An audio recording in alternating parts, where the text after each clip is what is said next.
I don't know.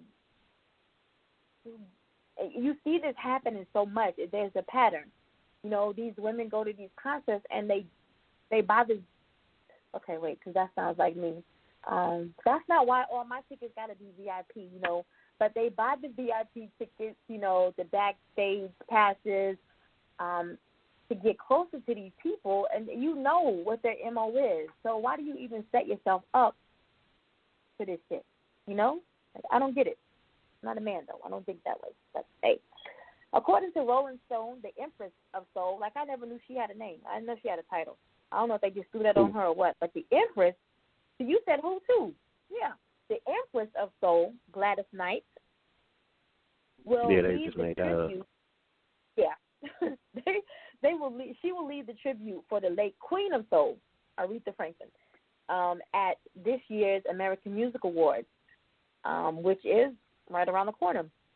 And as you all know, Miss Franklin passed away in August after her fight with pancreatic cancer. This tribute will feature Lettucey, Mary Mary, Donnie McClurkin, CeCe Winans, and musical director Ricky Minor.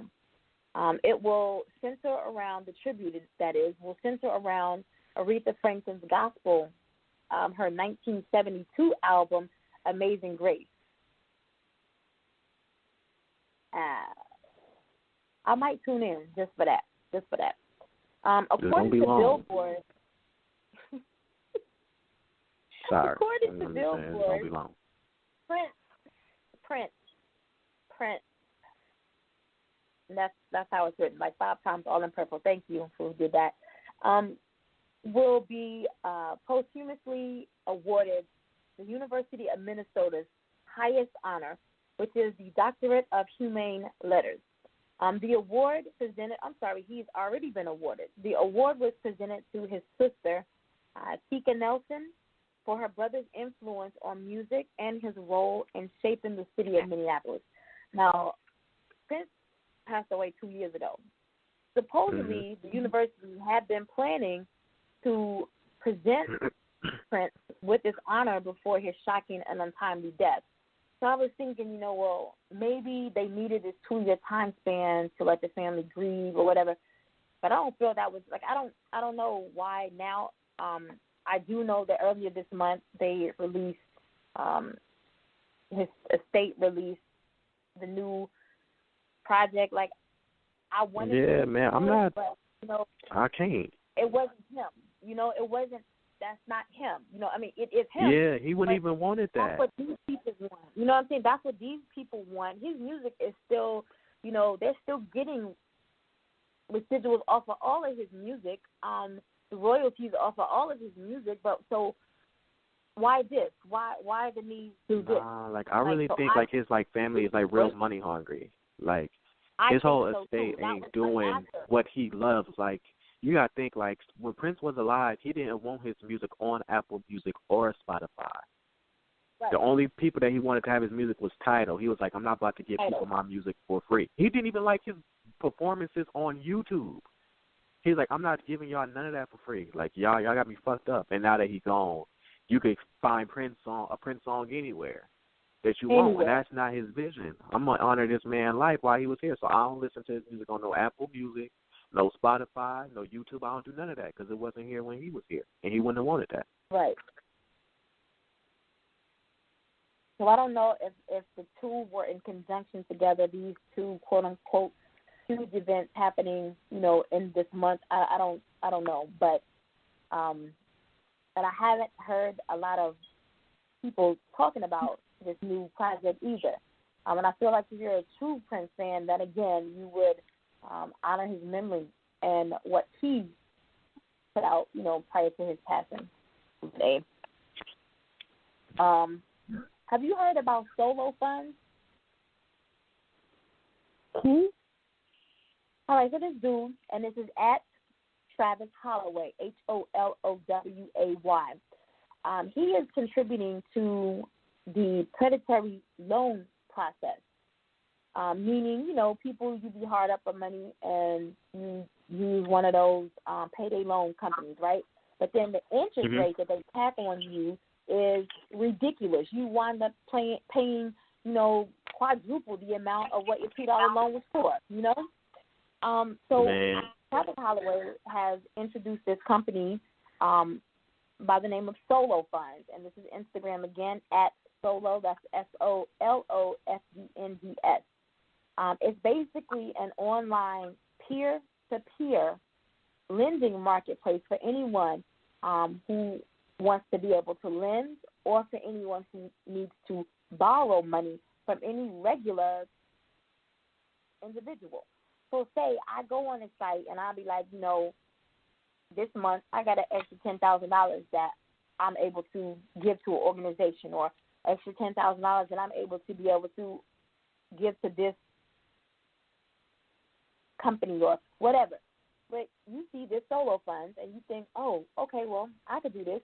My $10,000 can go to this Solo Fund, and that's just the peer-to-peer. And then individual one needs $500, all right? So now I'm left with $9,500. And individual two needs, $1,000 because the max is $1,000 that you could borrow. So then I give that person money, and I'm left with $8,500. So that's the peer-to-peer. But then if you're the borrower and need to borrow the money, then again, you can borrow up to $1,000, and you're paying back this individual and not the next payday or payday loan company. There we go. You're not paying them. You're paying back the individual. So lenders can make returns on the dollars that they lend, and again, borrowers can solve a short-term cash need at a more affordable rate. So I went on Solo Funds to see, just to get a general idea of what. Donovan went up there and got the information, and he actually sent a message to this Travis Holloway because all of the comments are like, you're supposed to get a passcode. Like you fill out the little application to say, I'm borrower XYZ and I need to borrow $2, all right? So then you get a passcode. And you submit that passcode, and then a lender, other peer will get back in contact with you and be like, all right, bet I got this. I can give you $10. You need $2, I can give you $10. And y'all negotiate and you work things out. But a lot of the comments were like, I haven't got my passcode, right? So Donovan reached out to Mr. Holloway to find out, our hosts want to talk about, you on the show. And but I see that your comments are very negative. So, can you just get back to me and let me know how things work with this program? And so he never responded, and it's been like two days. He never responded. So, again, I went on Solo Funds today to see what it's all about, and I saw the comments.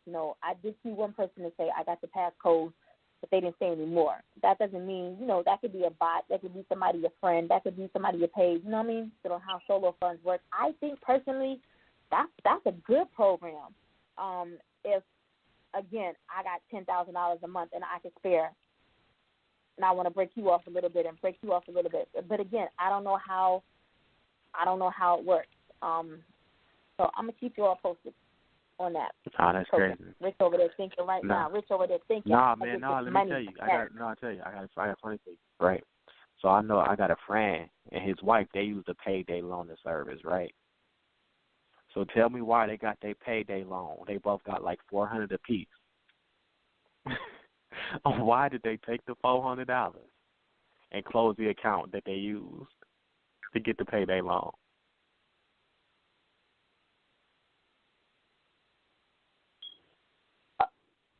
The checking account. Yes. Okay, but isn't your Social Security number still attached to something? I don't know what these niggas did. All I know is they went online, got their $400, and then just closed the checking account they was using. So maybe they might try to come for them one day, but it's been a few years, and they've been ducking and dodging still. Well, okay, you all at home listening, don't try that. Don't try that. I want to read about, our don't fans, try this at home. Followers. Don't try this at home. Don't try this at home. I don't want to read that you was listening to Endie Fiya and Rich told you about this other couple, what happened for them. What God means for one person to have doesn't mean necessarily that he wants you to have that too. So therefore, with that being said, Don't try that shit at home. According to U.S. Weekly, after 4 months of dating, Kendall Jenner and Ben Simpson have broke up. Everybody thought their relationship was pretty solid because, like this summer, like July, I think it was, they actually rented a $25,000 a month summer home together. So they done paid $25,000 for 2 months to live in his home, and now they break up. The relationship started to go downhill last month, so they are no more. No more.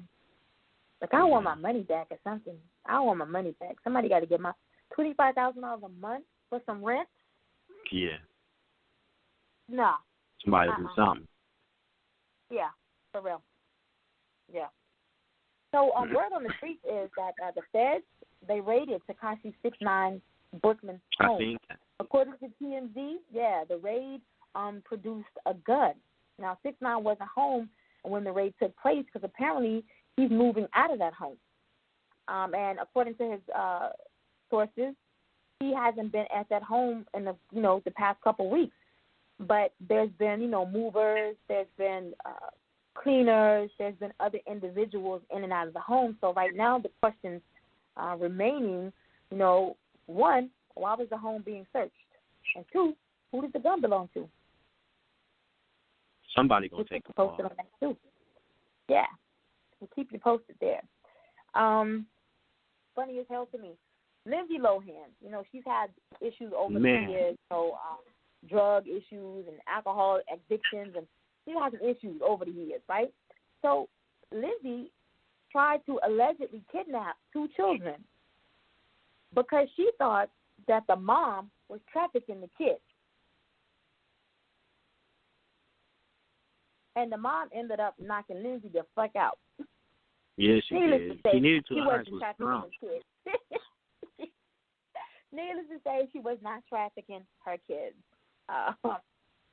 Kanye West, I think he had some issues earlier this week. I didn't really think it was worth talking about, but he had some issues. Apparently, there's been some people talking about Kim, Tyrese, Nick Cannon, somebody else. They've been talking about Kim and her body in the video, whatever.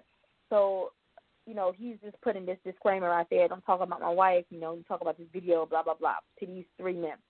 And so the only one that I've seen that responded back was Nick Cannon. Like, Kanye, I love your music, blah, blah, blah, but what you're not going to tell me to do is tell me what I can and cannot talk about, So apparently they exchanged numbers. They talked about it like men, and 2 of them are good to go. Well, Kanye was in New York, and he was walking by, and he heard this homeless man rapping. And so the guy is like, hey, can I rap for you? And so Kanye was like, yeah, he's at the dude, spit a few bars, and apparently he was impressed with what he heard because he allowed the gentleman by the name of Nino Blue to come back to the studio and spit some bars, for him at the studio. So, Nino goes on to say that last Saturday he did celebrate his birthday, and the reason why he's homeless is because, his landlord started tripping. And so he's recently found himself homeless. But again, Ye was so impressed by what he heard on the streets that he brought him back to the studio. And Nino Blue says that it's the craziest ass miracle that has ever happened to him. So I don't know. We might hear some Nino Blue. I think that would be a good name. He don't need to change his name, but I think that would be a good name. And last but not least, according to the website for the Los Angeles International Airport, better known as LAX, in accordance to Proposition 64, the Los Angeles Airport Police Department will allow passengers to travel through LAX with up to 28.5 grams of marijuana and 8 grams of concentrated marijuana. You know what, Rich? That's good to know for when we return from the BET Awards next year. For real. I don't even need all that. You feel me? I don't need all that. I don't. Not all that. But here we are at the end of the show. You got shout-outs, Rich? Of course I do. Of course, shout out to the greatest host ever.